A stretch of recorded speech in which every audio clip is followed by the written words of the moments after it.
Hey guys, thanks for joining. We are pleased to present the BOLT ATM Fund. We are really excited about this offering and look forward to sharing this offering with you tonight. If you do have any questions, please send them in the chat and we will address them during the Q&A session. A quick disclaimer, before we get started, this webinar is for educational purposes only and is not an offer to invest in a security. In order to invest, you would need to complete the subscription agreement and go through the process. This is a 506c offering open to accredited investors only. At the end of the presentation, if you're interested in learning more, please contact your sponsoring fund manager. All potential investors must meet applicable suitability standards. This overview document should be read in conjunction with the operating agreement and private placement memorandum. In order to understand all the implications and risks of this investment, potential investors are advised to consult their tax, legal, and financial advisors. Some of the statements contained herein are forward-looking statements. You should not rely upon forward-looking statements as predictions of future events. These statements involve known and unknown risks, uncertainties, and other factors that may cause the project's actual results, levels of activity, performance, or achievements to be materially and adversely different from any future results, levels of activity, performance, or achievements expressed or implied by these forward-looking statements. In some cases, forward-looking statements can be identified by terminologies such as may, will, should, expects, plans, anticipates, believes, targeted, projected, underwritten, estimates, predicts, potential, or continue, or the converse of these terms, or other comparable terminology. These forward-looking statements include, but are not limited to, statements concerning the fund, property, risk factors, plans, and projections. Although the issuer believes the expectations reflected in the forward-looking statements are reasonable, guarantees of future results, levels of activity, performance, or achievements cannot be made. Moreover, neither the issuer nor any other person or entity assumes responsibility for the accuracy and completeness of forward-looking statements.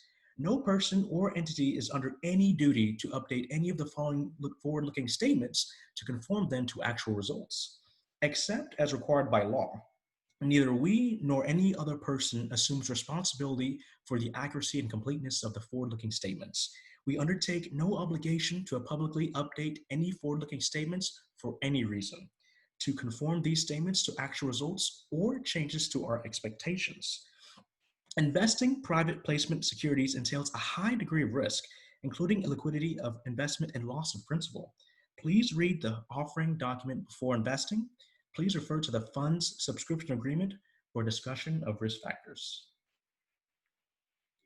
Now, without further ado, let's go ahead and introduce our fund managers, starting first with Mary Wynn.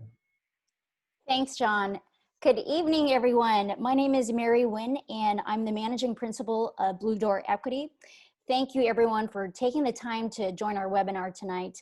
We are really looking forward to sharing this incredible recession-resistant opportunity in a niche asset class. And to give you a little background on this opportunity, Blue Door Equity vetted this fund for over a year with our own capital, and our investment performed extremely well with predictable high cash flow every single month. And while not every investment will produce the same results, our experience with this institutional operator made it compelling to create this investment opportunity for our investors. So we'll dive more into the details of our fund, but now we'll do a quick introduction. So once again, my name is Mary. I'm a sales professional in the medical industry.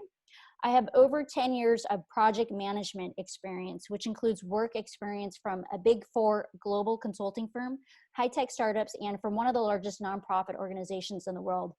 I've been involved with real estate for 18 years as a passive and active investor in a few asset classes, including single-family homes, self-storage, multifamily, and ATM machines. I founded Blue Door Equity to help other busy professionals who want to diversify their portfolio and invest in real estate and other alternative assets. My company performs due diligence on best-in-class operators and provides investors access to pre-vetted, low-risk investments. And now I'd like to turn it over to Suja Sham to introduce herself. Sorry, we're having some technical difficulties. So what I wanted to highlight about Suja's role is she has quite an underwriting background. She's written for many multifamily assets and institutional debt and equity providers. And she is a full-time real estate investor. So she is our analytics person on our team. So I'll go ahead and turn it over to John. Thanks, Mary. My name is John Akocha. I'm the managing principal for Akocha Equity Partners. I am a full-time real estate investor and have been investing for over 7 years now. I hold a bachelor's bachelor's of science in economics from Texas A&M University, and also hold the FINRA Series 7 and 66 licenses. Through my current work and licenses, I've accumulated experience and skill set that provides a unique analytical ability to evaluate different forms of investments. Which brings us to the BOLT ATM Fund investment details. For the investment type, this is going to be a diversified and growing fund with over 2,200 ATMs across multiple states. The operators purchase existing prime ATM location contracts that have historical data going back 2 to 3 years. For our asset class, it's going to be ATMs. Our investment strategy, we purchase in-place ATMs, replace, upgrade, and hold for cash flow. There's also the potential to add additional revenue, which we'll get into later. The operator would be Prestige Investment Group. The fund manager is BOLT ATM Fund, which is composed of Blue Door Equity, Luxe Capital, and Akocha Equity Partners. The projected hold period is 7 years. The assets are located over the United States with a focus on the Northeast. As far as the structure goes, BOLT's ATM Fund will pool investor capital to place into Prestige Investment Group's ATM opportunity. For the projected annualized cash flow, for a $106,000 investment, it will be a 23% annualized cash flow. For a $53,000 investment, it will be a 22% annualized cash flow. For the projected IRR, for a $106,000 investment, it will be a 15% IRR. For a $53,000 investment, it will be a 14% IRR. For the timing of distributions will be paid monthly, beginning after the first 4 months after the investment has been made. The minimum investment is $53,000, and different units can be purchased in increments of $53,000. For the fees, we will have a 1.9% acquisition fee, a 93.7 investor fund split with a $106,000 investment, and a 91.9 split investors to fund with a $53,000 investment. John, can you just give me a second to introduce myself? Sure. Hi, everybody. I'm Suja Shah. I'm sorry for the sound issue. Thank you so much for being here. I'm the managing principal of Luxe Capital. We are a private equity firm. We look for what we consider to be the best real estate investments in the world. And by that, we mean investments that are recession resistant, have strong downside protection, are very well collateralized, and generate highly favorable returns on a risk-adjusted basis. And we find investments that we are excited to put our own savings and capital into, and we make these opportunities available to our investors. My background, as Mary mentioned, is as an underwriter, analyzing multifamily transactions for institutional equity investors, ranging in size from $2 million to $60 million. I have also built my own real estate portfolio, which has allowed me to transition to being a full-time active and passive investor. I love being in this industry. I love bringing great deals to my friends and family investors, and super excited to share this deal today. Thank you, and we can continue with the presentation. Thank you so much, Suja. So the ATM business is separated into two main segments: mom and pop owners who attempt to place ATMs in new locations, and institutional operators who own multi-property contracts with existing retailers. While mom and pop owners have the potential for high profit margins, less transaction data, multi-location contracts, and high barriers to entry give institutional players a huge edge when it comes to investing. So who uses ATMs? There is a large and growing demographic of people using ATMs. Most of these people lack credit and credit card access. They use prepaid cards, they use ATMs for ABT cards, and use ATMs for transferring funds. This demographic creates the core transactional volume for the ATM business, providing predictable cash flow to investors. 50 to 60% of these transactions are generated by people using EBT cards. EBT stands for Electronic Benefit Transfer. It is an electronic system that allows state welfare departments to issue benefits via a magnetically encoded payment card. The recipients then access this money by using an ATM. Since the core demographic using ATMs are generated by people who are unbanked, this creates a compelling recession-resistant component to this offering. And now I'll turn it over to you, Mary. Thanks, John, for giving us that high-level overview of the ATM business. So let's talk about Prestige Investment Group, the operator who the BOLT ATM Fund will be investing with.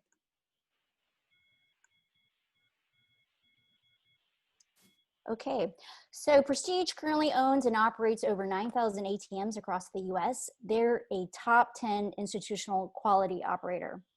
They've invested more than 100 million in ATMs. So the operators launched their first fund in 2012, and they've never missed a payment to investors. They have quite a bit of skin in the game. The CEO of Prestige Investment Group, Daryl Heller, he personally has invested over 20 million himself. The principals are also principals at Paramount Management Group, which is a top 10 management firm in the US.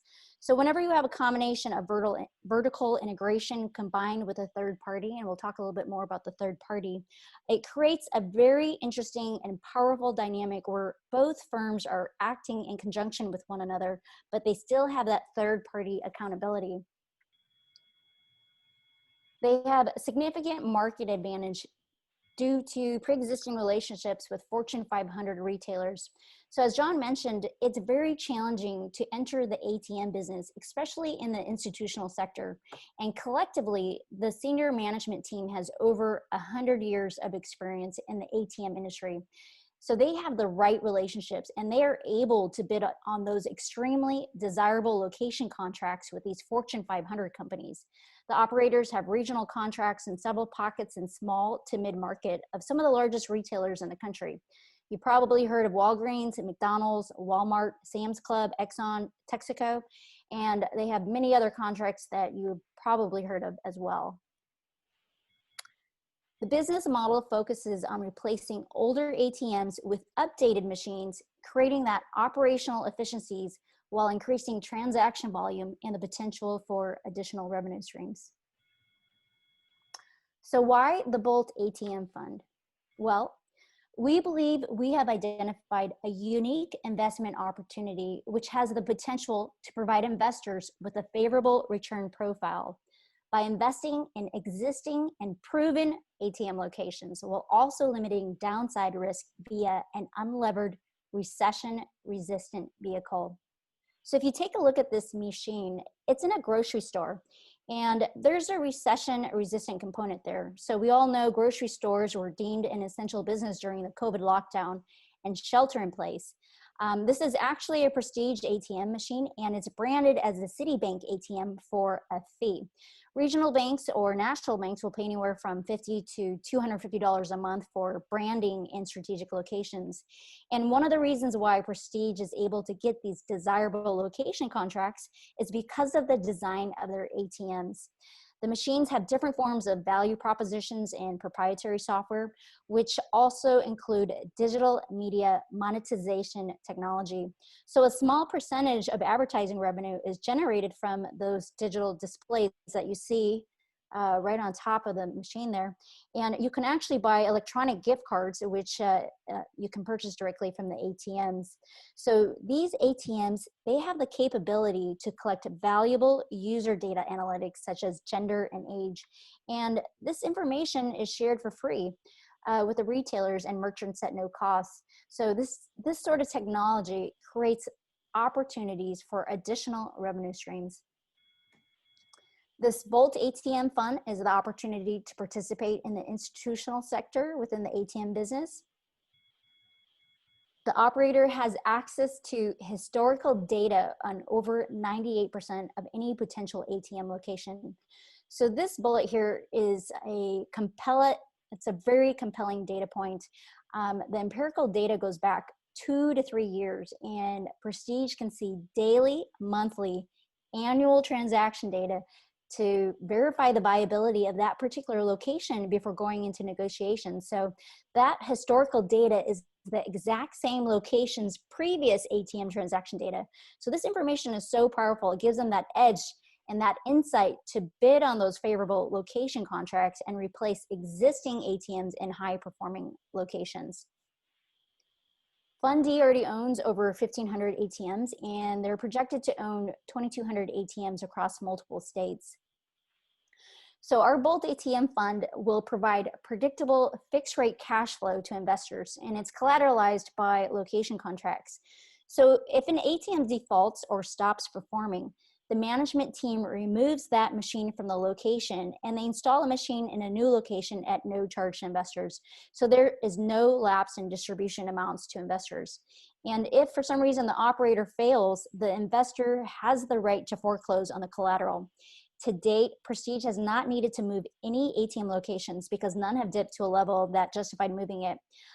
This is exactly why that previous ATM transaction data is so important. Of course, this is subject to variance at any time, but this is an important data point. So our BOLT ATM Fund has conservative underwriting, and it doesn't include any of the potential for additional revenue streams. Our fund focuses on ATM placement in grocery stores, restaurants, and other non-cyclical businesses. Many of these retailers were deemed essential businesses during the pandemic. The transaction volume could literally be reduced by 25 to 30% before you see any potential challenges to making the fixed payments to investors. And this information was verified through an affiliated partner who helped perform a very due diligence process. And some of the due diligence included reviewing and verifying data from multiple transaction reports in different states and also verifying wet signatures from existing location contracts. During the height of the COVID-19 lockdowns, Fund D experienced an estimated 11% reduction in fund-wide transaction volume, which has since recovered to 98.4% of pre-COVID levels as of August. And that alone right there, the 11%, it's truly a testament to show how resilient this portfolio was. It held up exceptionally well during the pandemic, which is probably the ultimate sensitivity test. The loss in transaction volume was recovered very quickly. As I mentioned before, I've been an investor with this operator for over a year, and during the lockdown, I was pleasantly surprised to see how strong the transaction volumes were during the pandemic. There was a slight dip in March, but it quickly increased by April and definitely in May. The ATMs are managed by Paramount, which is an in-house ATM management company, which is majority owned by the managing members of the operator. And once again, this just talks about vertical integration, which helps keeps the process efficient and seamless. Cumulatively, Prestige and Paramount are a top 10 ATM owner-operator in the US. So our fund allows investors the opportunity to invest with the best, with the top institutional owner and operator in the US. Some members of Paramount senior management were previous executives at Crutronics, the #1 ATM owner and operator in the US, and probably in the world.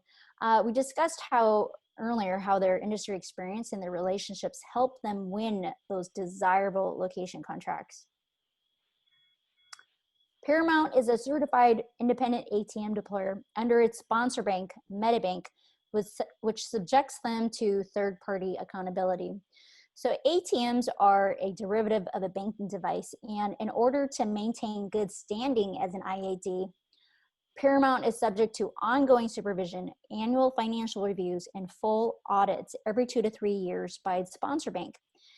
Paramount is held to these ongoing accounting and operating standards to maintain its IAD certification, and this third-party audit helps reduce risk for investors. And now I'd like to turn it over to Suja, who will go into the pro forma and projections. Hi, everyone. So now let's look at the cash flow that this deal produces.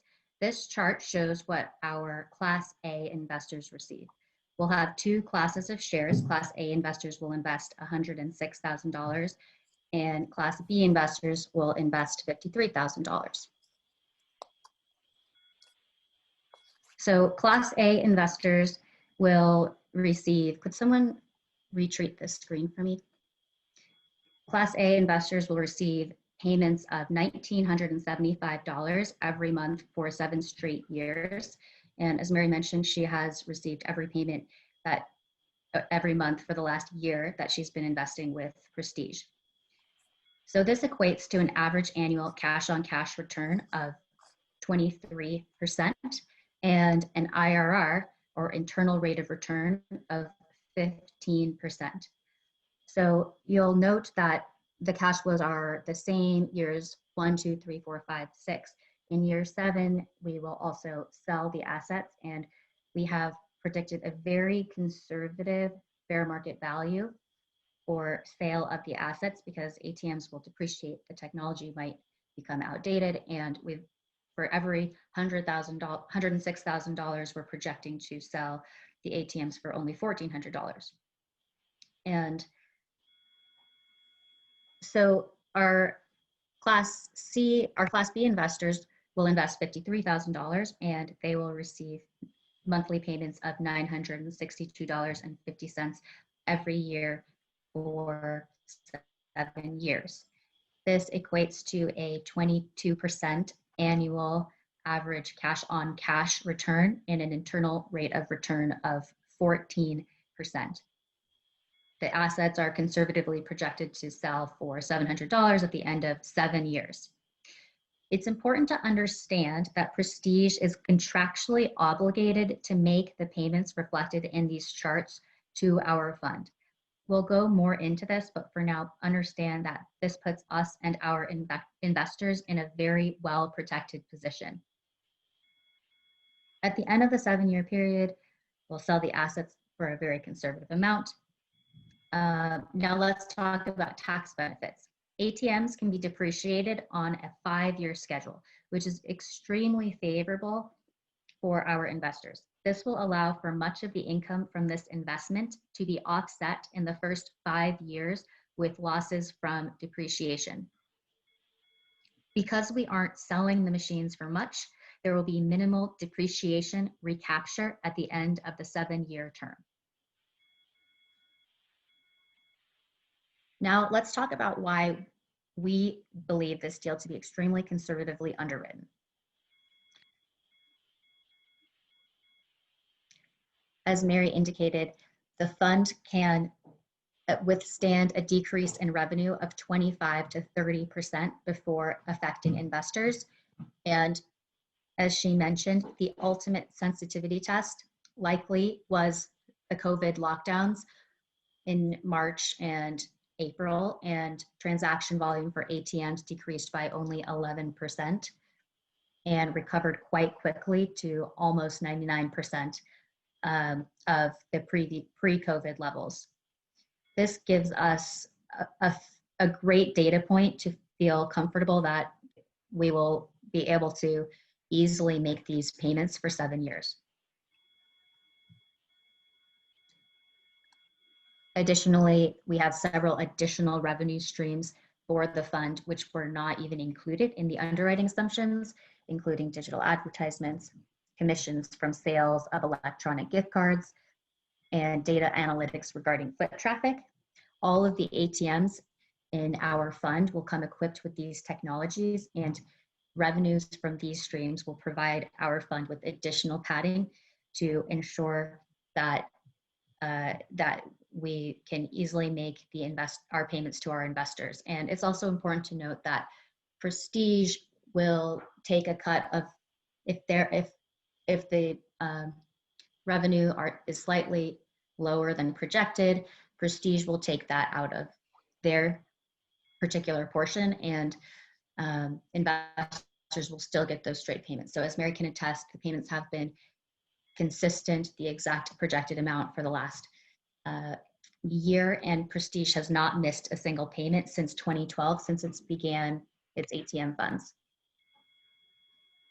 One thing that's special about this deal is that we have predicted monthly cash flows rather than banking on any type of appreciation.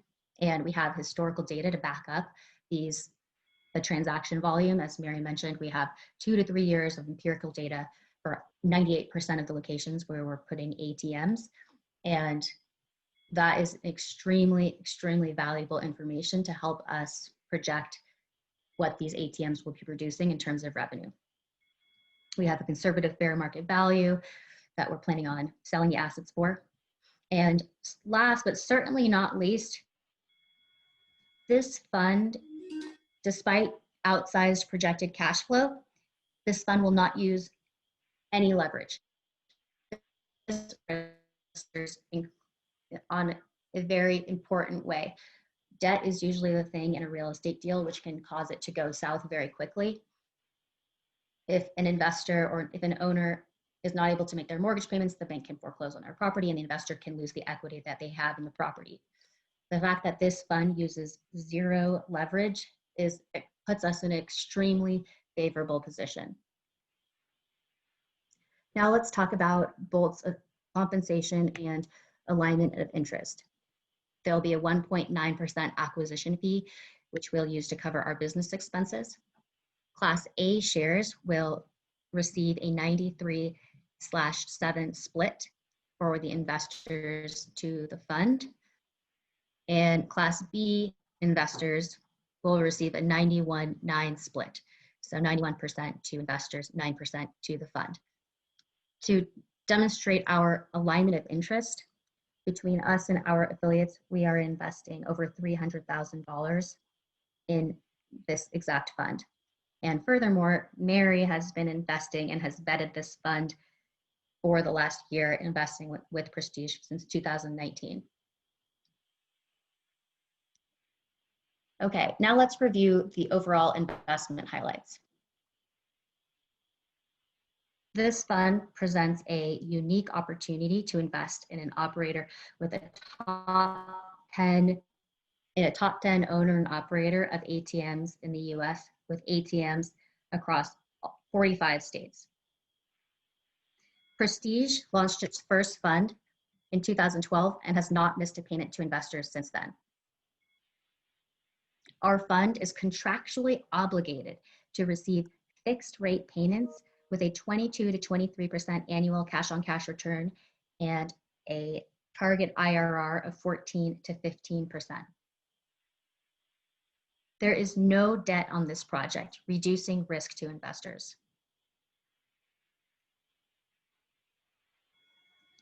We are purchasing placement contracts for existing ATMs for which we have historical financial and transactional data, allowing us to make projections based on ATMs which are already performing. So we're not taking a risk on putting an ATM in a new location. These ATMs already have foot traffic. We already know what the transaction volume is. This decreases our risk tremendously.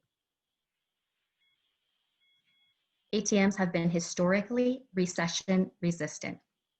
This is demonstrated by the ultimate sensitivity test we're deeming the COVID lockdowns to be, which was 11% decrease in transaction volume for a very short period of time. We have extra revenue sources which have not even been included in the projections, adding further buffer to the deal. Digital advertising, commissions from the sale of electronic gift cards, data analytics. We've projected a very conservative liquidation value. All in all, we are super excited to be investing our own capital in this deal, and we're excited to bring it to you all. Thanks so much for tuning in, and I'm going to now turn it over to John for the Q&A section.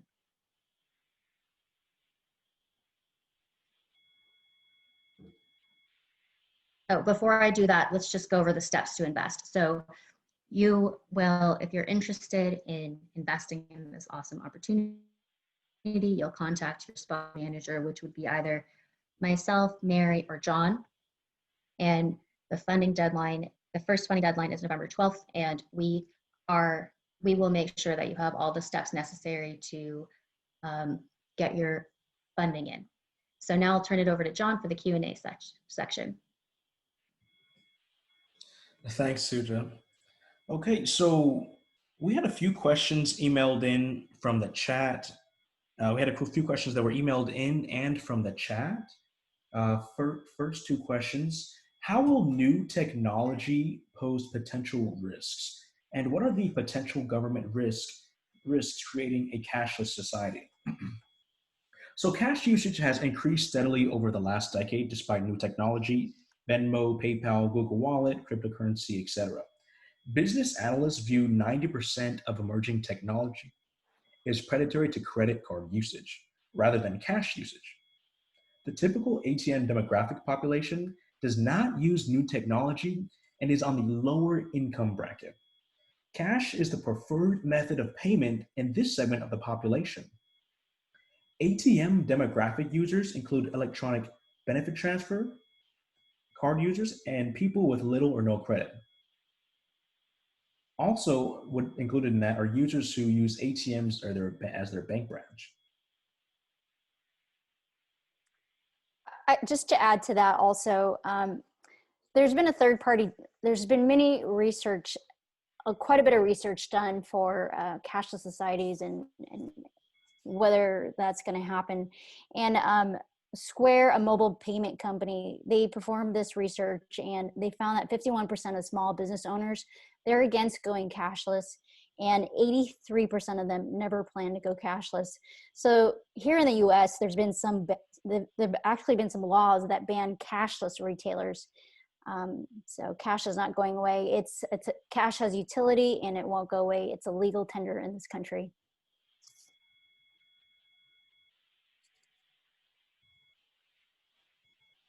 So there's a question in the chat here. With an accelerated transition to electronic payments due to COVID, with businesses not accepting cash, do you foresee an impact to returns over the 7-year period as cash-based payments decline? So I think we answered that question with Suja's presentation in terms of the investors are going to receive a fixed rate payment from our fund. Suja, do you want to add a little more color? Yeah. So we don't really anticipate that of going to a cashless society, even though there are people like you and I are probably not going to ATMs very much. There is a large section of the population that is unbankable. They don't have enough credit to have credit cards, and they're using EBT. 50 to 60% of users of ATMs use EBT. And this has been historically very consistent. This particular population is also expected to be the slowest of all different segments of the population to adopt new technologies. So we do not foresee this to be a risk to the fund.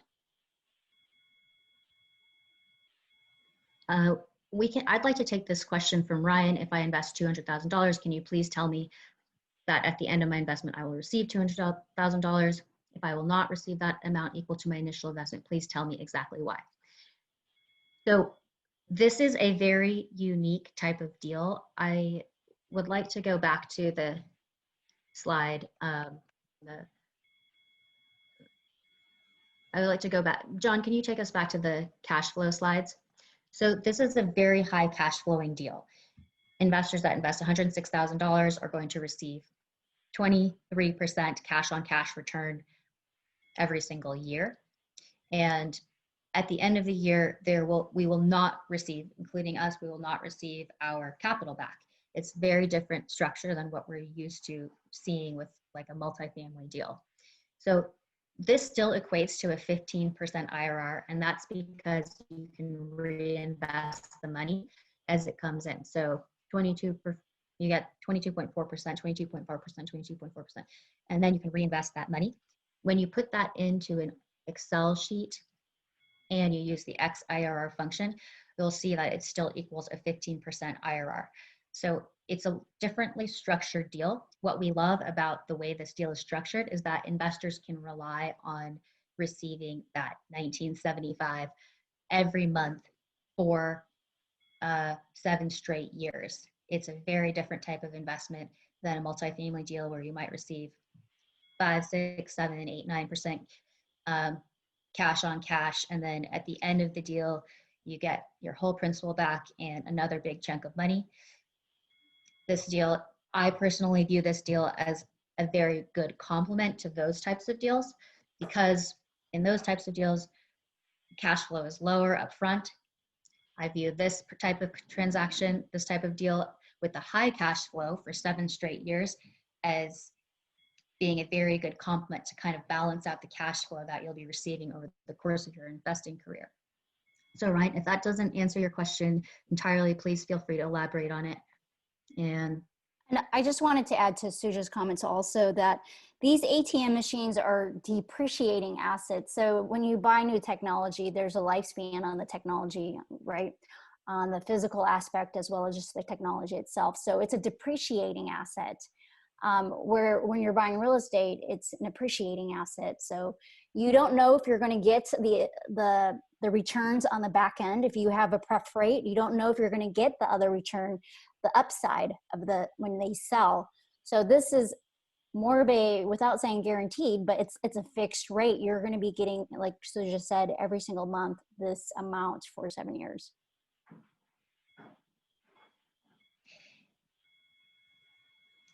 Okay, so let's go to Nikki's question. Can you expand on the 93-7 split? What does this mean?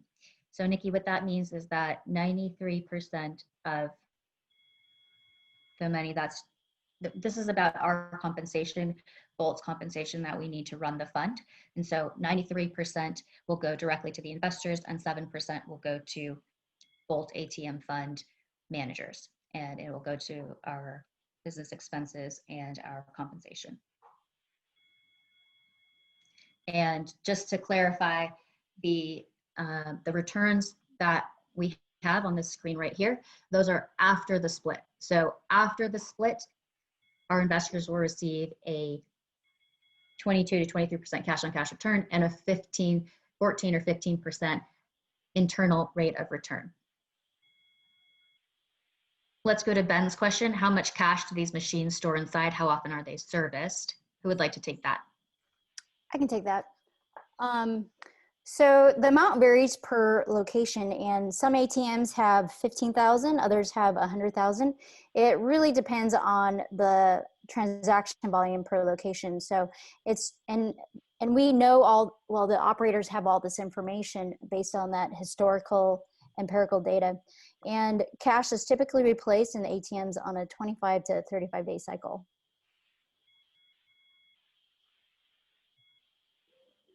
Okay, Ben's next question. If extra revenue is generated by advertising or sale of user data, who benefits? So this extra revenue will be split between Prestige and the fund.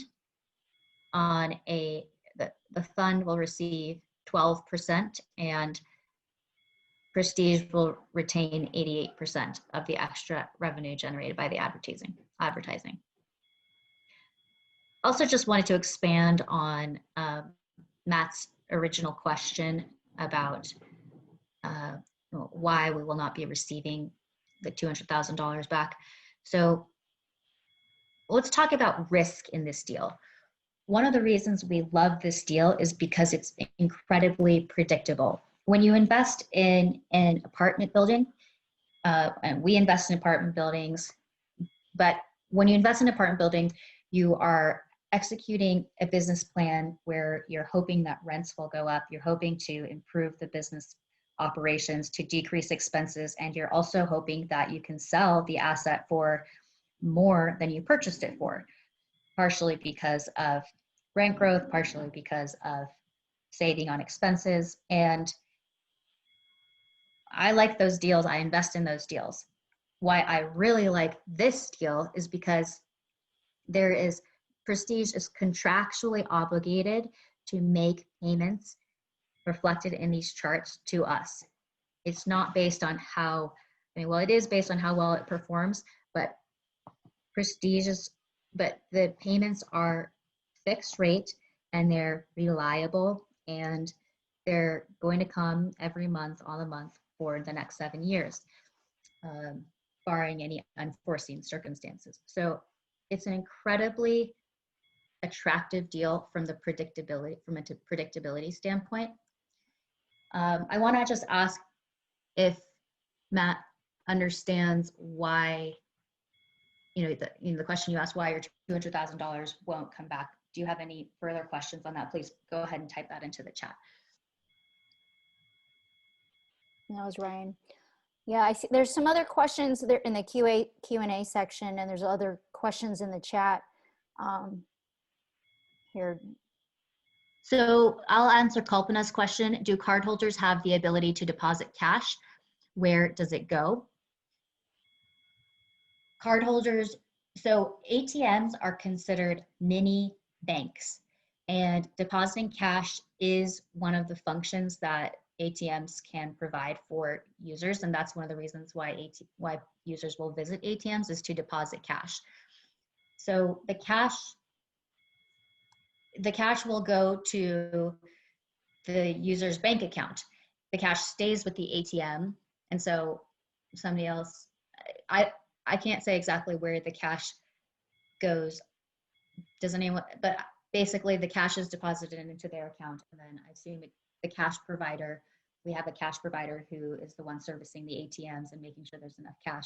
Will then verify those bills and make sure that they're not counterfeit bills, and then it will simply go back into the whole banking system.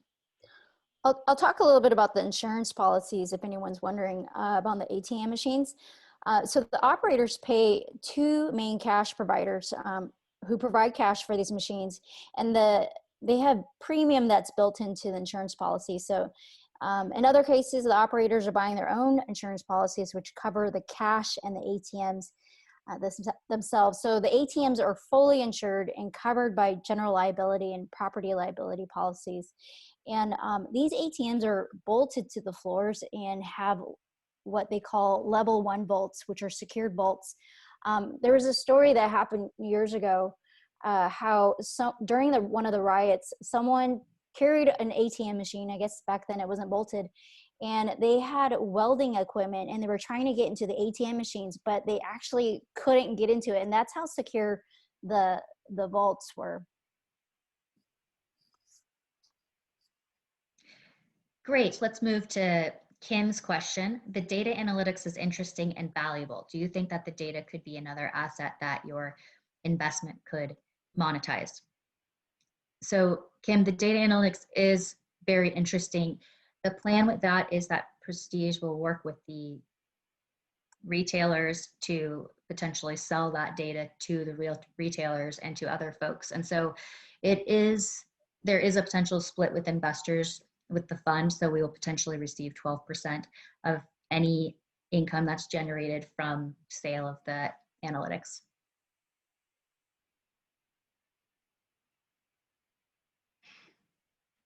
So let's go to Kalpana's next question. Are these cards accepted at grocery stores?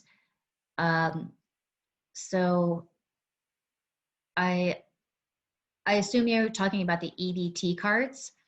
The EBT cards are accepted at grocery stores, and it is possible for folks to take cash out at grocery stores.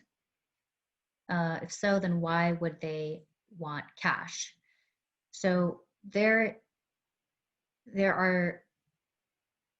EBT cash and there's EBT food.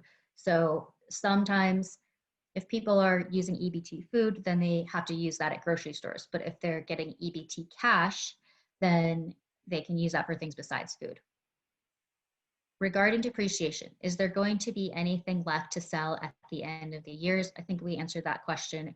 The assets will depreciate and we will sell them for a very conservatively projected price. We're projecting to sell $53,000 worth of product for $700 at the end of 7 years. Okay. So the last question in the chat that hasn't been answered yet is a clarification of a question. The card holders are not bankable. So where is it credited to? I'm sorry, I still don't understand that question.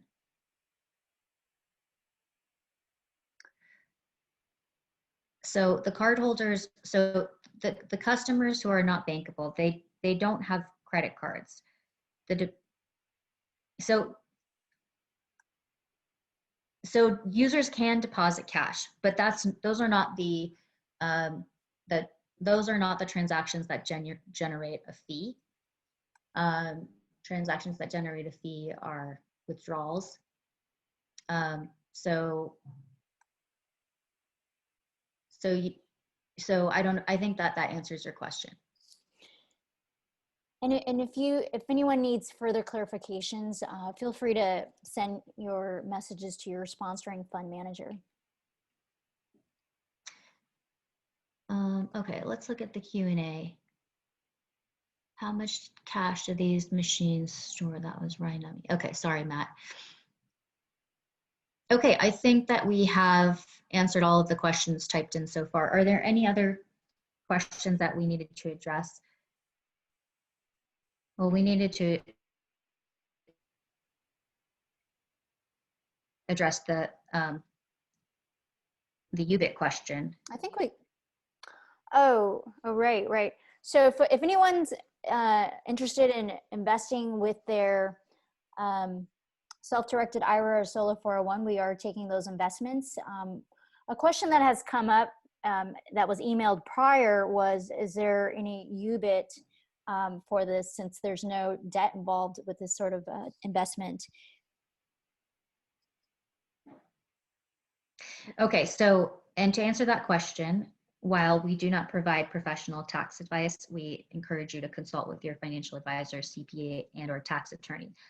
What we can share is that while the fund does not use leverage, it generates profits from unrelated business activities, and it is our understanding that these unrelated business activities will trigger UBIT. So when you invest with your self-directed IRA, you typically don't get the depreciation benefits because it's a tax advantaged account. However, when there's UBIT, depreciation does come into play. You're taxed on the net gains, which is overall financially not very significant. And depreciation from this investment and other investments can be carried over. So that's a little bit into the weeds. If this does concern you, we definitely recommend that you consult with your tax advisor on the financial implications of investing with your self-directed IRA and UBIT. Everyone has a different situation. Okay, so here's Nikki's question. What are some risks that could potentially disrupt the returns? So Nikki, the biggest risk to, and we've kind of touched on this already, but just to circle back, the biggest risk to our fund is that the transaction volume goes down. And reasons for the transaction volume to go down. Well, number one is, as we saw with the COVID lockdowns, if there's some kind of shutdown, then transaction volume may decrease. We saw that in March, at the very height of the lockdowns, transaction volume only decreased by 11%, whereas our fund can withstand a decrease in 25 to 30% easily, and that doesn't even account for our additional revenue streams. And the next risk is new technology. So will we be moving to a cashless society? And we did already touch on that a few different times during the presentation. Overall, we see a minimal risk to moving towards a cashless society, we believe that this population will be slow to adopt new technologies. They have been slow to adopt new technologies in the past. And also, historically, transactional data has been very consistent. We have 2 to 3 years of empirical data for each location. And with a recession, there are going to be more people with poor credit. That means there'll be more people who are unbankable, and more people are going to be, we actually expect that with the recession, we will see an increase in transaction volume. And I just wanted to add that with emerging technology, that's more predatory to credit card usage rather than to the cash users in this demographics. I think we got all the questions that have been asked so far.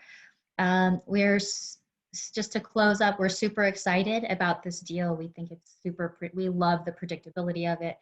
We love the high cash flow. We love the asset class and how recession resistant it is. It's just a great investment to be making right now. And the operator that we're investing in is top notch. Again, I just want to reiterate that they've been in this business since 2012 and they have not missed a single payment to investors since then.